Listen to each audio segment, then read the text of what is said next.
It all started on a perfectly normal Friday night. My two best friends, Chloe and Maya, were over at my place for our weekly sleepover. We had devoured 2 large pepperoni pizzas, leaving a fortress of greasy cardboard boxes on the coffee table. Outside, a storm was brewing, the kind with thunder that rattles the windows and makes you glad to be inside. We were sprawled out on the living room floor in our comfiest pajamas, scrolling through our phones and laughing at stupid videos. My parents were out for the weekend, which meant we had the whole house to ourselves. The plan was simple: stay up all night, watch cheesy horror movies, and eat way too much junk food. It felt safe. It felt fun. The first sign that our perfect night was about to get weird was a flicker of the lights.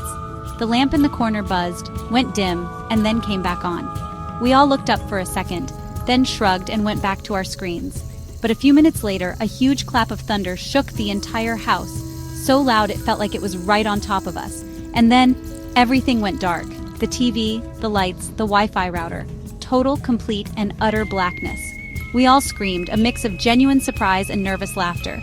The only light came from the bluish glow of our phone screens, painting our faces in the sudden, heavy silence. "Well, so much for our movie marathon," Chloe said, her voice a little shaky. She was always the practical one, but even she sounded unnerved by the sudden plunge into darkness. I could see her silhouette moving as she got up to peek through the blinds. It's pitch black out there. The whole street is out. This was different from a quick flicker. This felt more permanent, more isolating. The comfortable, cozy living room suddenly felt huge and full of shadows. The familiar shapes of furniture turned into strange, hulking monsters in the gloom. The fun was draining out of the room, replaced by a creeping sense of unease that prickled my skin. Maya, who always loved anything spooky, giggled.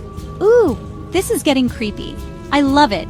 She was the opposite of Chloe, always looking for a thrill.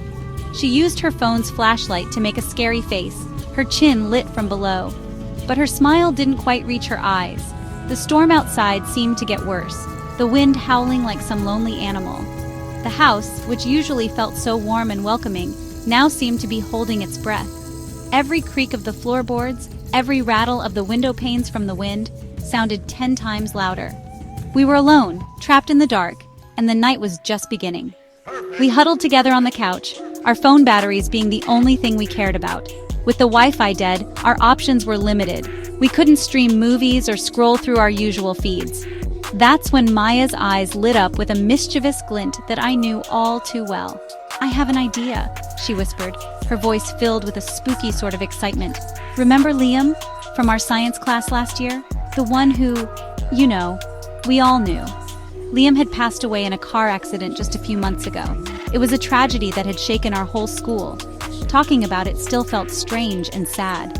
"What about him?" Chloe asked, pulling her blanket tighter around her shoulders. She looked uncomfortable, and honestly, so was I. Bringing up Liam in a dark, spooky house didn't seem like a great idea.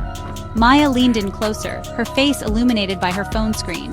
"What if we tried to contact him?" she said, "like a seance, but with Snapchat." Chloe and I just stared at her. A Snapchat seance? It sounded completely ridiculous. How could you possibly talk to a ghost using a photo messaging app? It was the dumbest idea I had ever heard. But Maya was already explaining her twisted logic. "Think about it," she said, her fingers flying across her screen as she pulled up the app. "Snapchat is all about ghosts, right? The logo is a ghost. Messages disappear like they were never there. It's perfect." She argued that old-school things like Ouija boards were lame. This was modern. This was our generation's way of doing things. She said we could open the camera, point it into the dark, and ask Liam questions. Maybe his name would appear in the text box. Maybe a filter would pop up over an empty space. Her excitement was strangely contagious, and my initial fear started to mix with a tiny bit of curiosity. Chloe was still hesitant. "I don't know, Maya. That feels wrong. It's disrespectful." I agreed with her, but the boredom and the spooky atmosphere were a powerful combination. A small, stupid part of me wanted to see if it would work. What could really happen? It was just a phone app. "Oh, come on, it's just for fun," Maya insisted, nudging us both. "It's not real. We'll just try it for a few minutes. What's the worst that could happen?" That question would come back to haunt me. Reluctantly, Chloe and I agreed. In the dark, with the storm raging outside, we opened Snapchat, ready to call a ghost. We sat in a small circle on the floor, just like in the movies. Maya held her phone up, pointing the front-facing camera at the empty space between us. The screen showed the dark, grainy image of my living room wall. "Okay," Maya whispered, her voice trembling just a little. "Liam? Liam Miller, are you here with us?" We waited.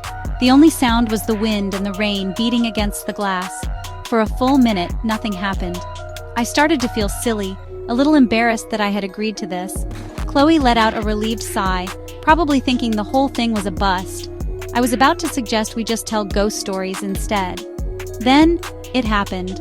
The little square that Snapchat uses to detect a face popped up on the screen. It appeared in the empty air, right between Chloe and me. We all gasped. The box flickered for a second, then locked into place as if it had found a person sitting there.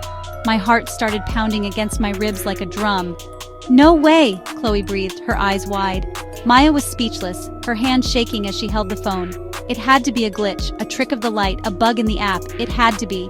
But the little yellow square stayed right there, hovering in the darkness where nobody was. Maya, getting a little braver, slowly swiped through the filters. The puppy dog filter appeared first. A pair of floppy ears and a wet nose materialized in midair, attached to the invisible face. The dog tongue filter even lolled out, panting silently in the empty space. My blood ran cold. This wasn't a glitch. The app was tracking a face that we couldn't see. "Stop it, Maya, just stop!" Chloe cried, grabbing my arm. But Maya was mesmerized, a terrified smile plastered on her face. She kept swiping. A flower crown, googly eyes. Each filter mapped perfectly onto the unseen presence. She finally stopped on the face swap filter. The app searched for a second face and then it locked onto Maya. On the screen, her face swapped with the empty space, but it wasn't empty anymore. For a split second, a pale, distorted, and horrifyingly familiar face filled the screen where Maya's should have been. It was Liam. His eyes were dark voids, his mouth twisted in a silent scream. We all screamed, a raw, terrified sound. Maya dropped the phone and it clattered onto the wooden floor, the screen going black. But the image was burned into my mind. The face swap filter had shown us who was in the room with us. After that, things got 100 times worse.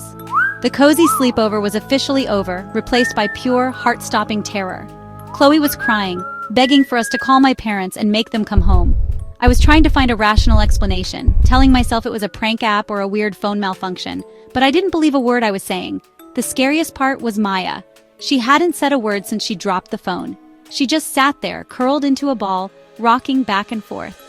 Her eyes were wide and vacant, staring at the spot where the ghost face had appeared. She was completely pale, looking like she'd seen a real ghost, because she had. Suddenly, her phone, which was lying face down on the floor, lit up. It started vibrating violently, buzzing against the wood like an angry insect. Before any of us could react, it began cycling through filters on its own.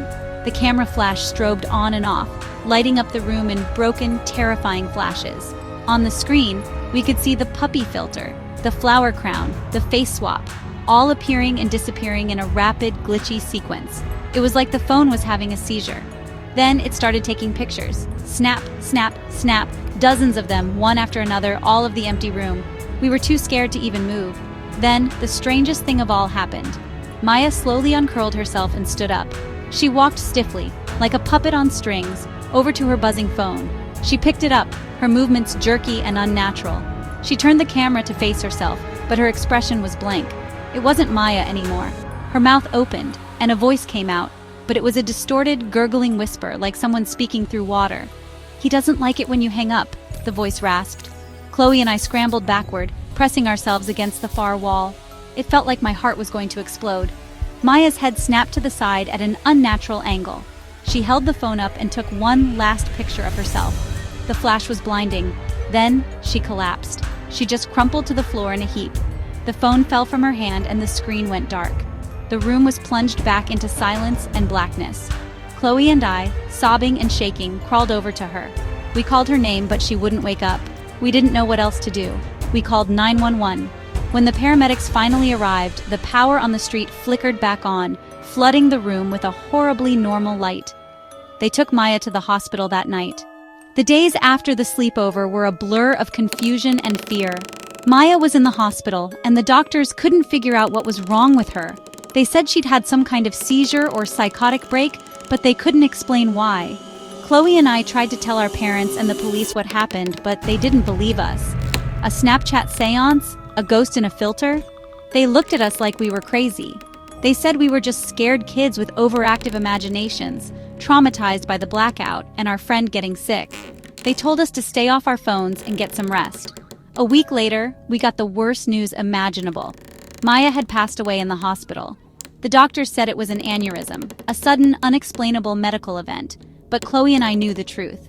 It wasn't an aneurysm. It was Liam. He had followed us out of the app. He had latched onto Maya and he hadn't let go. We were terrified, but we were also completely alone. Who could we tell? Who would ever believe that our friend was killed by a ghost we summoned with a smartphone? We were so stupid. We had played a game, and now Maya was gone forever because of it. The night after Maya's funeral, Chloe and I were texting, neither of us able to sleep. We were both grounded, but we couldn't stop talking about what to do. That's when I got a notification from Snapchat. It was from Maya. My blood turned to ice. I opened the app with trembling fingers. It was a photo, the one she had taken of herself right before she collapsed. It was a selfie, but her face was pale and her eyes were completely black, like two empty holes. And standing right behind her in the photo, with a hand on her shoulder, was the ghostly, distorted face of Liam Miller. I still have that picture saved to my phone. I'm too scared to delete it. Sometimes I think I see things on my own phone now. A dog ear filter will pop up for a second when I'm pointing the camera at an empty hallway. Or I'll see a flicker of a face in a dark reflection. Chloe says the same thing is happening to her. I don't know if Liam is still here or if he just wanted Maya, or maybe she's lonely on the other side. Maybe she's the one sending the notifications now, wanting her friends to come and join her. I don't know. All I know is I'm terrified to open Snapchat.